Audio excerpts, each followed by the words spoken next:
हे guys, how are you? Study simplified या free Marathi education channel तुमचं पुन्हा एकदा मनापासून स्वागत. मित्रांनो, आजच्या लेसनमध्ये आपण एक्झामच्या दृष्टिकोनातून खूप महत्त्वाचे दोन टॉपिक्स पाहणार आहोत, जे की नुकतंच आता PSLV C38 या प्रक्षेपक वाहनाद्वारे कार्टोसॅट 2 ई सह 30 लघु उपग्रहांचं नुकतंच इस्रोने यशस्वीपणे प्रक्षेपण केलं. त्याच्यामध्ये 14 देशांचे उपग्रहही सोडण्यात आले आणि त्याच्याबरोबरच दुसरं महत्त्वाची न्यूज पाहणार आहोत ती म्हणजे GSAT-19 उपग्रह. सगळ्यात महत्त्वाचा, कारण या उपग्रहासाठी आपण प्रक्षेपण वाहन म्हणून GSLV Mark 3D1 हा लॉन्च व्हेकल वापरलंय, ज्याच्यामध्ये आपण क्रायोजेनिक इंजिन, स्वदेशी बनावटीचं क्रायोजेनिक इंजिनचा वापर केला आहे. ओके, आणि या लेसनमध्ये आपण बेसिक कॉन्सेप्ट पण पाहणार आहोत, जसं की GTO Jio synchronous transfer orbit काय असतं, तसंच LEO लो अर्थ ऑर्बिट काय असतं, या बेसिक कॉन्सेप्ट आज या लेसन मध्ये पाहणार आहोत. So let us start. तर मित्रांनो, आता आपण GSAT-19 या उपग्रहाविषयी माहिती पाहण्याआधी GSLV Mark 3D1 हे जे प्रक्षेपण वाहन आहे, म्हणजे Jio synchronous satellite launch vehicle जे आहे, त्याच्याविषयी आपण थोडक्यात माहिती पाहूया. आता हे जे GSLV Mark 3D याच्या थ्रू जो GSAT-19चं यशस्वी प्रक्षेपण केलं, ते 5 जून 2017 रोजी सतीश धवन स्पेस सेंटर श्रीहरिकोटा आंध्र प्रदेशमधून ह्याचं इस्रोने काय केलं तर प्रक्षेपण केलं आणि ते यशस्वी प्रक्षेपण करून दाखवलं. आणि सगळ्यात महत्त्वाचं म्हणजे हा जो उपग्रह प्रक्षेपण आहे, म्हणजे GSLV Mark 3D1 हा संपूर्ण भारतीय बनावटीचा उपग्रह प्रक्षेपक आहे. आणि याच्यामध्ये सगळ्यात महत्त्वाचं म्हणजे जे आपण इंडिजिनियसली क्रायोजेनिक इंजिन डेव्हलप केलेलं आहे, ते आपण या GSLV Mark 3 मध्ये वापरलेलं आहे.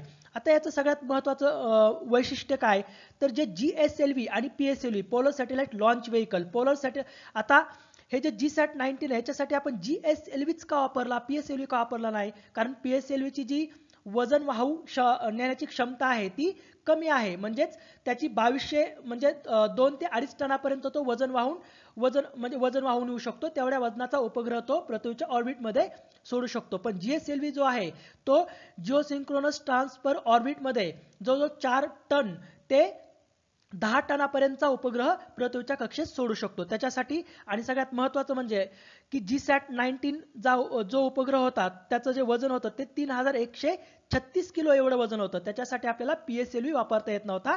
त्याच्यासाठी आपण स्वदेशी बनावटीचं GSLV Mark 3D1 हे प्रक्षेपण वाहन वापरलं.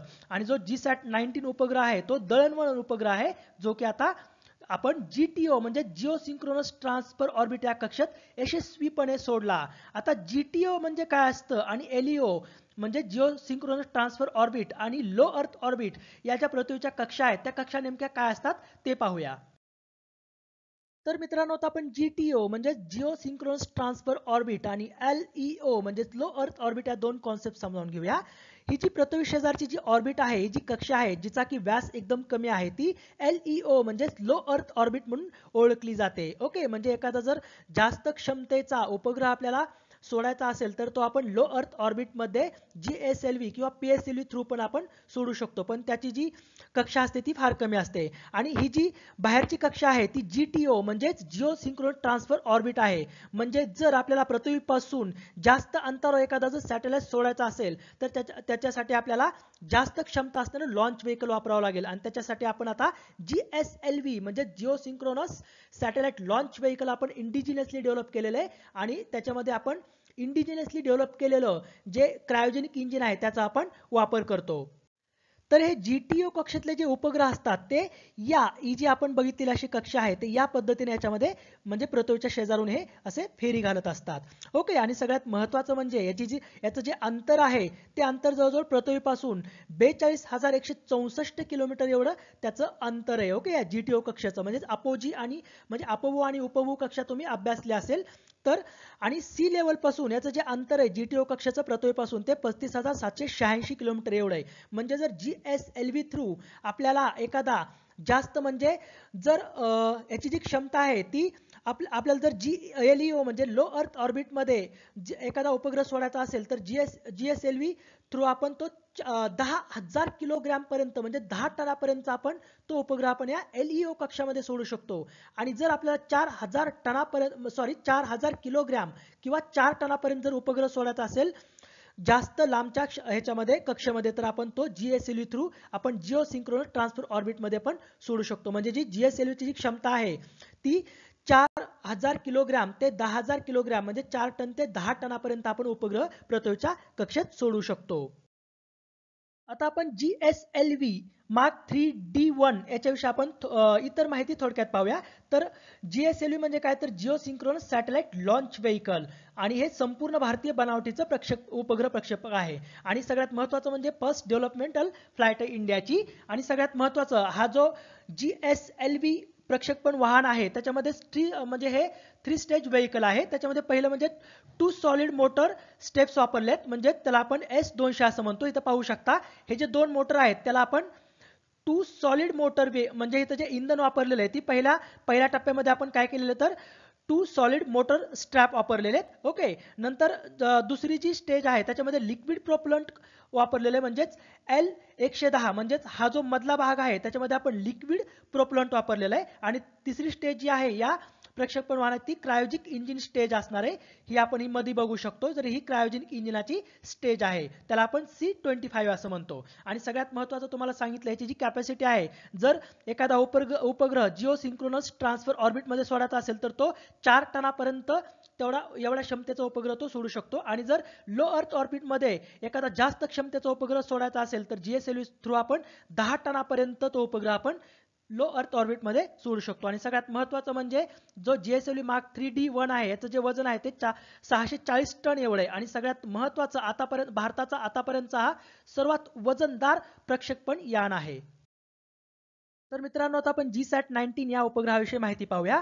हा जो उपग्रह आहे तो नुकताच आता GSLV मार्क 3D1 या प्रक्षेपण वाहनाद्वारे आपण सोडला, ज्याच्याविषयी आपण आता नुकतीच माहिती पाहिली. आणि सगळ्यात महत्त्वाचं म्हणजे हा जो उपग्रह आहे तो भारताचा सर्वात मोठा कम्युनिकेशन सॅटेलाइट उपग्रह आहे. ओके, याचं जे वेट आहे ते 3136 किलोग्राम एवढं याचं वजन आहे. आणि याचं जे आयुष्य असणार आहे तो 10 वर्षासाठी हा कार्यरत राहणार आहे.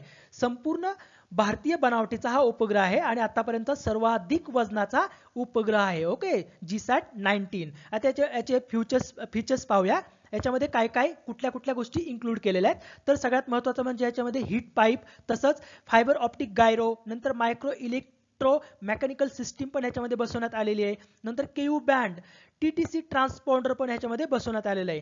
हे एक्झामच्या दृष्टिकोनातून खूप महत्त्वाचं आहे, कारण तुम्ही जर पाठीमागले क्वेश्चन पाहिले तर त्याच्यामध्ये या सगळ्या गोष्टी त्यांनी विचारलेल्या आहेत. सो येणाऱ्या एक्झाममध्ये पण या गोष्टी म्हणजे या गोष्टी पण विचारू शकतात. नंतर सगळ्यात महत्त्वाचं म्हणजे इंडिजिनियस लिथियम आयन बॅटरी याच्यामध्ये बसवण्यात आलेली आहे. आणि जो GSAT-19 उपग्रह आहे त्याचा उपयोग जो आहे तो आपण भारतातील इंटरनेटचा वेग वाढवण्यास याची मदत होणार आहे. आणि त्या कारणाने आपण जी डिजिटल इंडिया मोहीम चालू केलेली त्याला आपल्याला बळकटी मिळणार आहे. तर मित्रांनो आता नुकतंच दुसरा जो उपग्रह आहे तो नुकतंच इस्रोनी 23 जून 2017 रोजी PSLV C38 म्हणजे polar satellite launch vehicle C38 या उपग्रह प्रक्षेपकाद्वारे जवळजवळ 31 उपग्रहांचं एकदाच प्रक्षेपण इस्रोनी यशस्वीपणे पार पाडलं. तर त्याच्याविषयी माहिती पाहूया. तर याच्या थ्रू हे जी PSLV C38 जे लॉन्च व्हेइकल आहे याच्या थ्रू आपण कार्टोसॅट-2 म्हणजे भारताचे 2 उपग्रह कार्टोसॅट-2E सह 30 उपग्रहांचं आपण प्रक्षेपण केलं. म्हणजे टोटल 31 उपग्रह एकदाच आपण पृथ्वीच्या कक्षेत सोडले. ते कुठून सोडले तर सतीश धवन स्पेस सेंटर श्रीहरिकोटा, जे की आंध्र प्रदेशमध्ये आहे. याच्या पहिले जे आपण लेसन पाहिलेलं आहे त्याच्यामध्ये तुम्हाला मी मॅप सहित हे जे स्पेस सेंटर आहे ते सगळे स्पेस सेंटर तुम्हाला त्या मॅपमध्ये दाखवलेले आहेत. तर या उपग्रहाचं जे वजन आहे म्हणजे सगळे जे 31 उपग्रह आहेत त्या 31 उपग्रहांचं जे वजन आहे जवळजवळ 955 किलो वजन असलेले हे उपग्रह PSLV C38 द्वारे आपण पृथ्वीच्या ऑर्बिटमध्ये सोडले. आणि सगळ्यात महत्त्वाचं म्हणजे याच्यामध्ये भारताचे 2 उपग्रहासह अन्य 14 देशांचे 29 उपग्रह सोडले. त्या 14 देशांमध्ये कोणते कोणते देश होते तर ऑस्ट्रेलिया, बेल्जियम, चिली, झेक प्रजासत्ताक, Finland, Germany, Japan, Latvia, Lithuania, तसेच स्लोव्हाकिया, ब्रिटन आणि अमेरिका या 14 देशांचे आपण 29 उपग्रह या PSLV C38 या लॉन्च व्हेइकल्सद्वारे सोडले. सो जो भारताचा उपग्रह आहे कार्टोसॅट-2E, आता याच्याविषयी आपण माहिती पाहूया. तर हा कार्टोसॅट 2E जो उपग्रह आहे तो उपग्रह अर्थ ऑब्झर्वेशन सॅटेलाइट आहे. ओके, तर कार्टोसॅट मालिकेतील हा 6वा उपग्रह आहे. ओके, व्यवस्थित लक्षात ठेवा, जो कार्टोसॅट 2E आहे तो कार्टोसॅट जी मालिका सुरू करण्यात आली होती अर्थ ऑब्झर्वेशन साठी, तर त्यातील हा 6वा उपग्रह आहे. तर याचं जे वजन आहे ते 714 किलो एवढं वजन आहे.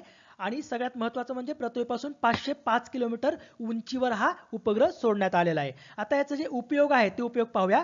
तर सगळ्यात महत्त्वाचं म्हणजे याचा उपयोग लष्करी टेळणीसाठी होणार आहे, तसंच रस्ते व सागरी वाहतुकीवर लक्ष ठेवण्यासाठी याचा उपयोग होणार आहे, तसंच एखाद्या विशिष्ट ठिकाणची अधिक सुस्पष्ट छायाचित्र घेण्यासाठीही याच्या थ्रू आपल्याला शक्य होणार आहे.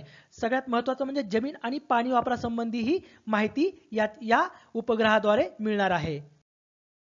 तर हा जो कार्टोसॅट उपग्रह आहे त्याच्यामध्ये आपण पॅन क्रोमॅटिक कॅमेरा बसवलेला आहे, जो की पृथ्वीची कृष्णधवल म्हणजेच ब्लॅक अँड व्हाईट छायाचित्र घेता येतात त्याच्या थ्रू. आणि याचं जे रिझोल्युशन आहे सगळ्यात जास्त रिझोल्युशन असलेला हा पहिलाच कॅमेरा आहे, म्हणजे जवळजवळ 100 सेंटीमीटर एवढं रिझोल्युशन आहे. म्हणजे जर 500 किलोमीटर उंचीवरून पृथ्वीवरील 100 सेंटीमीटर अंतरावरील 2 बिंदू वेगळे करून दाखवण्याची क्षमता या कॅमेऱ्यामध्ये. ओके, सो व्यवस्थित लक्षात ठेवा. सो मित्रांनो, हे जर लेसन तुम्हाला आवडला असेल तर प्लीज तुमच्या सर्व मित्रमैत्रिणींना शेअर करा. Okay, so thank you for watching this lesson. Have a good day.